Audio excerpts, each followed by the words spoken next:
Every morning, the people of Israel woke up afraid.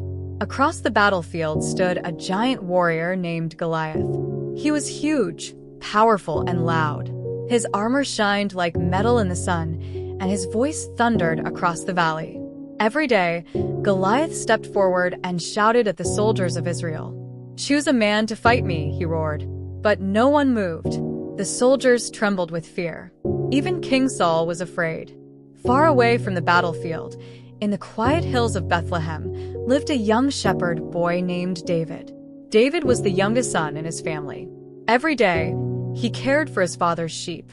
He guided them through green fields, protected them from danger, and played beautiful music on his harp beneath the open sky.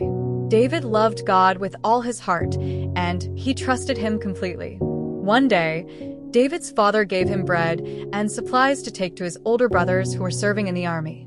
Early the next morning, David traveled to the battlefield. As he arrived, he heard a terrifying voice echo through the valley. It was Goliath once again, shouting insults at the army of Israel. David looked around in surprise. The soldiers were frightened and stepping backward. "Why is everyone so afraid?" David asked. "Who is this giant that he should mock God's people?" Some soldiers laughed at David because he was only a shepherd boy. But David was not afraid. He believed that God would protect his people. Soon, word reached King Saul that a young boy wanted to fight the giant. David was brought before the king. Saul looked at him carefully and said, "You are too young. Goliath has been a warrior all his life." But David answered bravely, "When lions and bears attacked my sheep, God helped me defeat them. The same God who protected me then will protect me now." King Saul still worried, but he could see the courage in David's eyes.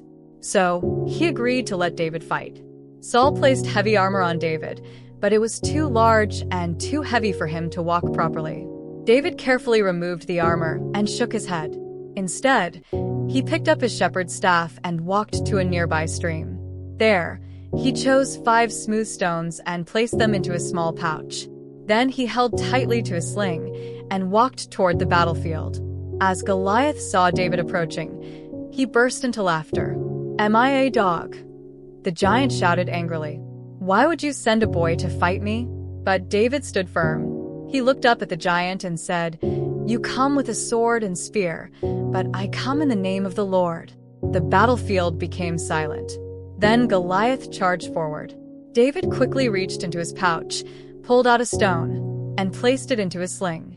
He spun the sling faster and faster above his head. Then he released the stone with all his strength. The stone flew through the air. It struck Goliath directly on the forehead. The giant stumbled. Then, with a mighty crash, Goliath fell to the ground. For a moment, nobody moved. Then the army of Israel erupted with joy and cheers.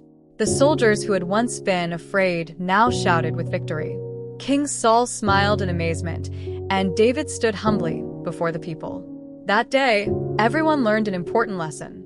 David was small, but his faith in God was greater than any giant. And sometimes, the bravest hearts come from the most unexpected people.